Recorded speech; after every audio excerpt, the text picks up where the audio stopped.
when you're someone opening a business in other countries, you sometimes don't know the culture, sometimes you actually get the customer wrong, but the ability to bounce back, to learn continuously, to get up again and be resilient is very important in that case.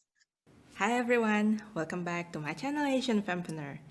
Today we'll be joined by a special guest. She will share with us how to cope with difficult situations, especially in workplace as well as in your own business, through the culture of resiliency. Our special guest is from Indonesia, and she also got a scholarship in an international university in Japan. And after she graduated, she worked in consultancy in Tokyo, but also she and her friends co-founded an educational organization in Indonesia, specializing in giving unfortunate children scholarships, as well as giving teacher training and help building social enterprises as well. She's currently working in consulting as well in Sydney, Australia. But because of her love in social impact works, it enables her to mentor social enterprises from different parts of the world in her own spare time. In addition to serving as a director in the general board of the educational organization she co-founded in Indonesia. So without further ado, let's welcome Wenda. Hello. Hello. It's so nice to have you here, Wenda. Well, thank you, Rani, for inviting me. It's great to actually see you and then seeing you actually creating something amazing like this. Thank you. And it's so nice to have you as actually one of our first speaker series. Oh, that's great. Well, thank you for inviting me. That's such an honor to be one of the first. Right. So we'll just fire away. Our topic for today will be about cultures of resilience. Can you explain a bit more about the concept? The culture of resilience basically is resilience itself, but something that you embed into what you do every day, into your personality and in your actions. So resilience for me has a couple of different components. So one of them will be obviously persistency, and then adaptability, as well as problem solving. How is that different with culturally resilient? I think we have two different concepts, right? Well, when you talk about resilience and culture, for me personally, I think about it from two different lenses, because I am Indonesian and I studied in Japan and then I moved to Australia. So in order for me to build that resilience, I do have to deal with a lot of cultural differences. And especially the ones that I mentioned to you before when I was in university. They are actually experiences and situations where resilience is actually required to be able to adapt. But I guess what is important for me is when I spoke about resilience before, there's actually an element about persistency, adaptability, and problem solving. The understanding of different cultures and building my knowledge about different cultures actually help to build resilience itself, which I think is quite important when I think about my career journey from Japan to Australia and now helping to mentor other entrepreneurs all over the world. What are the characteristics of someone who is culturally resilient?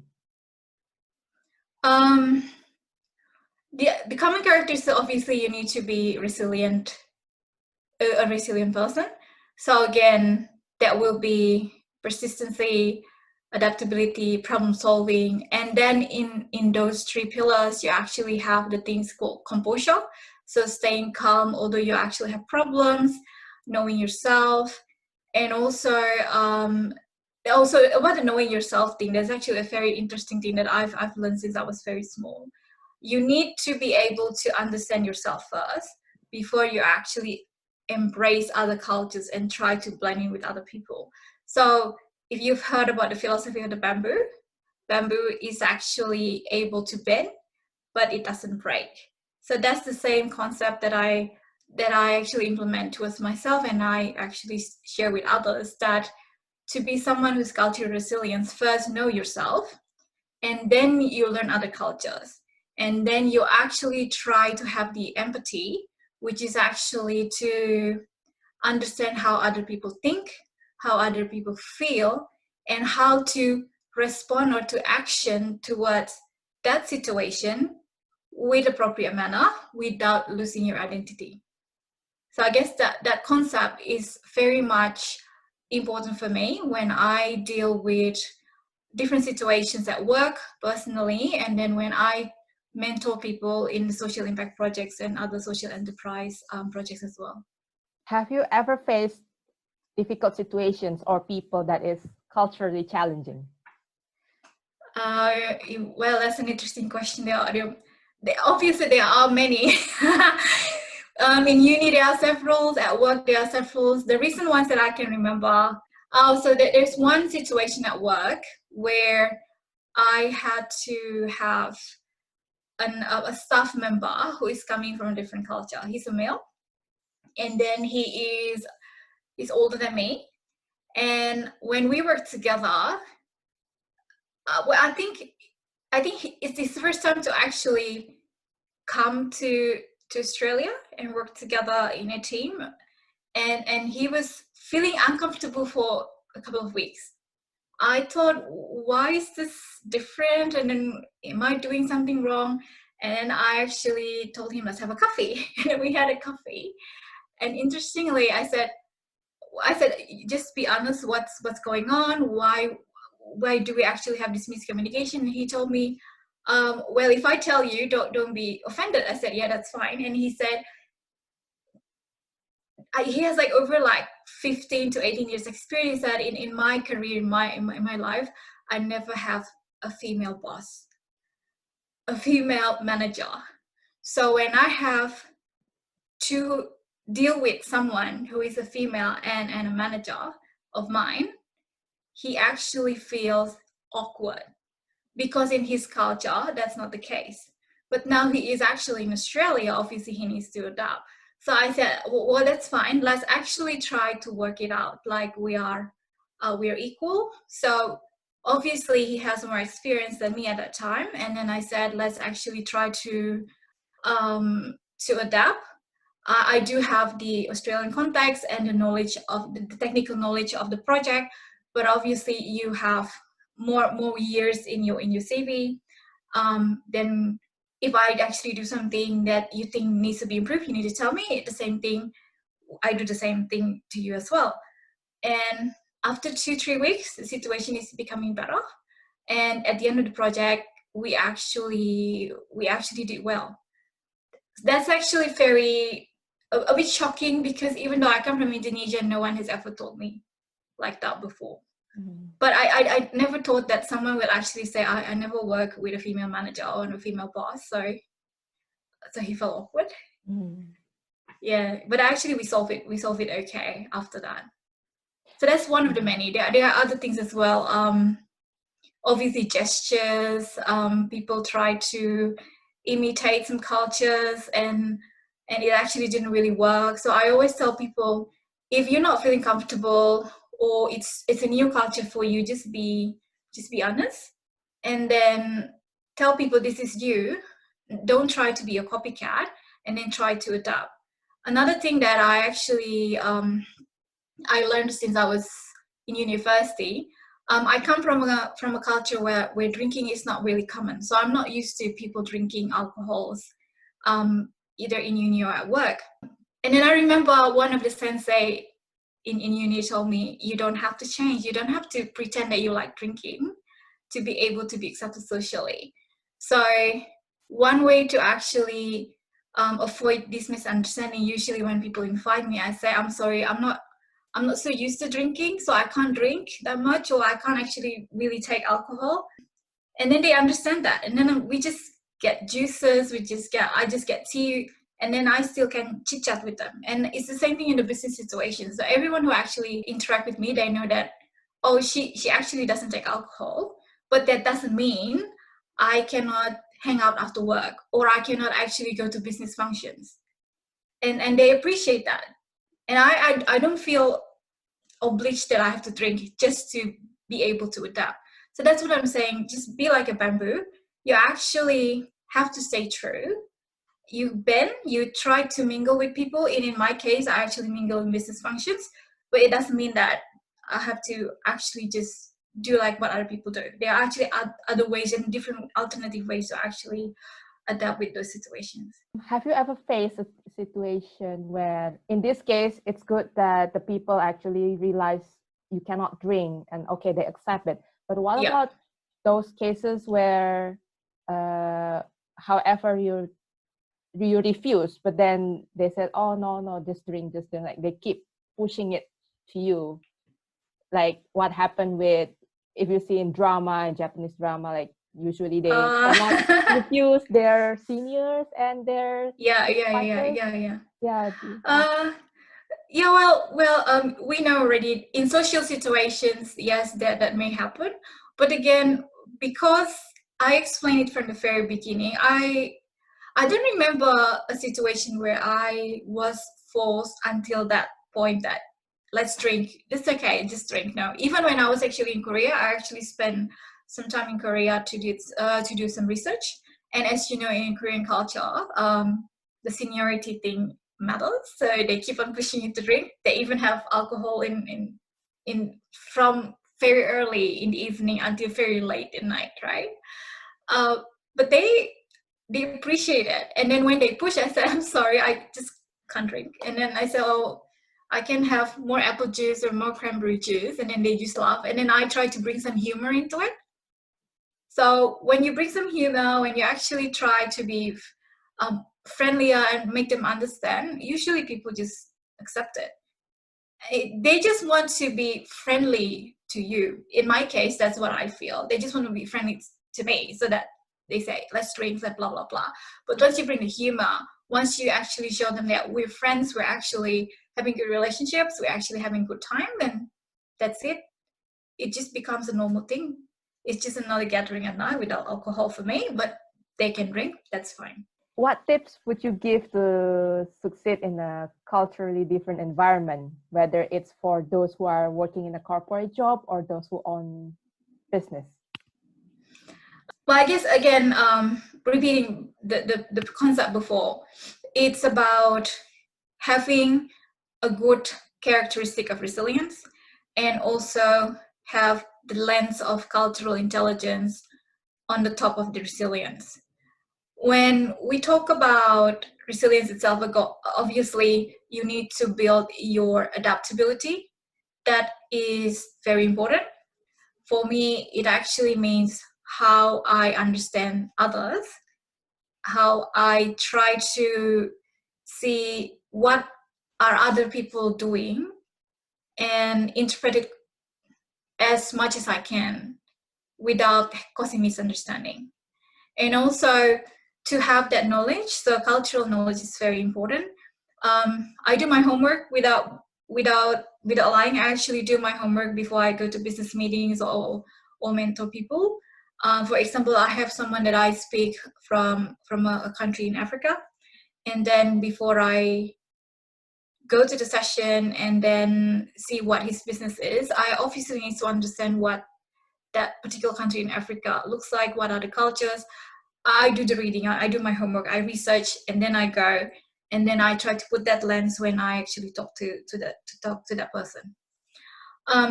Cultural knowledge itself sometimes is not enough, so sometimes we need to put it into context. Now, this is the part which is, I think, quite difficult. I get it from experience, obviously, because I interact with different people. So once you have the knowledge, you need to be able to put it into context. And there are actually several common markers that you can use. For example, high context versus low context communications.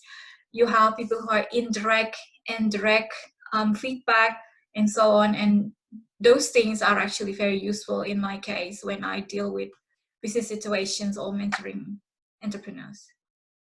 And obviously the empathy that I told you, to train myself to be able to understand what other people think, what other people feel. And the third one, which is most important, is how can I respond or react or handle that situation based on the understanding of the think and feel that I understand before. Hi guys, if you're watching this, please don't forget to subscribe to my channel and click on the notified bell button. It will help me really, really much. And my goal is to get at least 200 subscribers by the end of June. Thank you. Do you have any tips for those who wish to understand those from a different cultural background? Like in your case, you just mentioned an example of where you are actually in a leadership position, mentoring someone who is from a different cultural background, and that that was an awkward situation that you both managed to resolve. Do you have any tips for that? So I guess if you're a leader or you actually are a mentor or in a supervisory position, it's very important to be open-minded. And what I learned from the leadership, so I like to read a lot, and I actually see a lot of different leadership skills. What I learned, which is one of the most important thing, is to first connect, then lead. Or what people say, connect first, then lead. Especially when we have people in our team members or people whom we mentors are coming from different cultures. When I say connect, means to understand about that person, understand about who she or he is, understand the background, understand the culture, do your homework, spend some time to actually read stuffs about it, spend some time to build the connections, and then you can actually build the steps and agree together what is the best way to work together, as in the leading, the managing, and the evaluation after that. I always find that very, very important. Many people try to just go straight to the business, and they try to actually go straight to the task, go straight to the technical stuffs. But from experience, if it's actually dealing with people from different cultures, it's going to be quite difficult. Even if we actually deal with people who are quite straightforward and direct in saying things. That's why I always tell myself, spend some time to do your homework. I will spend my time to actually do my homework, to connect first, to learn about a person, to spend some time to build the connections, and then go to the business after that. How can someone improve their own cultural knowledge or cultural intelligence, if you can say so, or even cultural resiliency? So cultural knowledge is something that people talk a lot, and many people try to think cultural knowledge from the way people actually act, the way people have food, culinary culture, the way people have dancing or crafts. But actually culture is more than that. For me personally, culture is it's something about how people live, how people act, how people connect. So the best way to learn or to enhance the cultural knowledge is to first have an interest, because you need that interest first to actually understand the culture, and then see the touch points where you can actually learn about the way people live, interact, and react. Now, talking about interest, I usually start with something that I like first. So for example, if I like movies, obviously watching movies will be an interesting thing for me, so that I can actually grasp and digest the cultural knowledge better. Some people actually like music. Some people like to have catch-ups or events with people from different cultures. Some people like to see it from food. So there are two different ways. So start with a position or something that you like, and then open the door little by little from there. And obviously, if you go to the next level, learning the language, going to that country, making friends from that culture, it's actually very important. And some people, I know in uni, people who actually want to learn that particular culture, they really make friends. They have what we call cultural buddy. So somebody from that culture who actually show them. So for example, in Japan, this is how a Japanese overall works. This is how onsen works, for example, and that actually helps a lot. And then obviously open-minded and becoming someone who always wants to learn new things. That those two characteristics will actually help people to build cultural knowledge as well. So mindset especially is the most important thing. Yes, definitely. Yes, mindset. Have the right motivations, have the open mindsets. And again, the resilience. Things can go haywire, things can go wrong. Don't get me wrong, misunderstanding in culture can actually happen. When you do business, you know that for sure, Rani. So, when you're someone opening a business in other countries, you sometimes don't know the culture, sometimes you actually get the customer wrong, but the ability to bounce back, to learn continuously, to get up again and be resilient is very important in that case. You mentioned before that you mentor startups across the globe. Do you have any learnings that you learn from them? Apart, I know that you mentor, but are there actually things that you learn from them? Oh, definitely, yes. So in my spare time, I talk with people who are trying to build social enterprises, as well as what you call profit for purpose enterprises. Definitely, mentoring is a two-way thing. I give them what I know, the knowledge, the skills, the tools that I've been learning throughout the years. But at the same time, they also teach me a lot of new things, new perspectives. And they are actually, because these people are actually coming from different countries. So some are obviously in Indonesia, some in other countries in Asia, some in Europe, some is in South Asia and in Africa. These people actually bring new perspectives about what it means to build a business in their own country. And they are actually local, local insights or local values that they try to embed into their business so that it's adaptable. And I really learn a lot from those things. From something like, in order to actually get a business done in a certain Asian countries, you need people who speak about that product from a local village or a local city. You cannot just sell it that way. But in other countries, for example, they actually prefer a foreigner to be ambassador of the product. So that's actually quite interesting. So I think there are many things. If I have to mention like I don't know, like many things, from technical skills, social skills, to resilient skills that I learned from these people. Among your many roles as a mentor, as someone who works in a company, and then plus I know that you also have you serve in a board for the Foreign Education Foundation. Yeah. Yes. Yeah. Among your many roles, how do you balance your personal and professional work? So that's a question that I get all the time. But then I'll be very honest. I'm a person who thinks 100% work-life balance is going to be very difficult to achieve. What I implement in my own life is to have priorities in life. Obviously, there are certain obligations at work that you need to fill, certain obligations as a board member, as the chair of the board, you need to fill. You need to actually know that. And certain obligations for the family, right? Doing all the house chores, cooking, and everything else are very important. So I set my priorities every week. This is what I want to do. This is the goals that I want to achieve, and I need to achieve it at a certain date. And also, it's very important for me personally. I come from a close-knit family, so family support is very important. My parents have been very supportive. My brother has been supportive, and now my husband is tremendously supportive towards what I do. And having that support network is very important for me. And in addition to that, I also think that managing energy. So people say you need to manage your time, you need to manage the schedule, but to be honest, sometimes I'm not the kind of person who's very rigid towards my schedule. So there are actually times where I need to work really late, where I have to wake up very early, or where I actually have to fit things in between.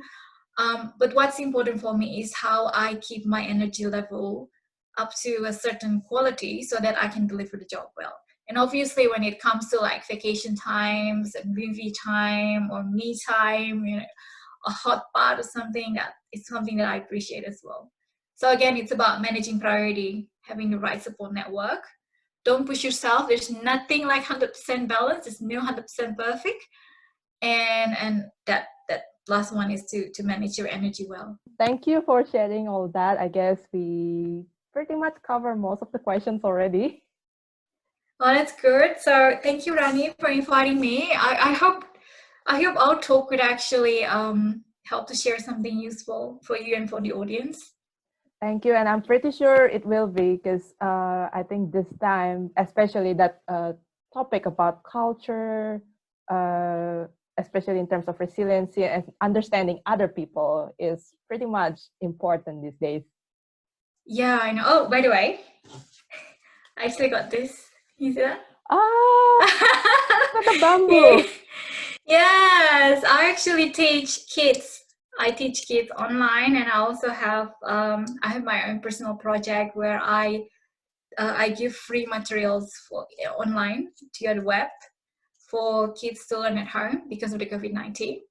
And I do crafts, and one of them is actually this. So I created this. It's bamboo. It's just a Wow. small reminder. Be like a bamboo. You bend, but you don't break, and be adaptable. Thank you, and thank you for the lovely bamboo as well. That's okay. I thought it's just a nice touch, and I'm going to use it for some of the craft activities for the kids anyway. So Thank you. Okay, I guess that's it for today's episode, and we'll see you again sometime later. See you. okay, thanks, Rani. Bye. Bye.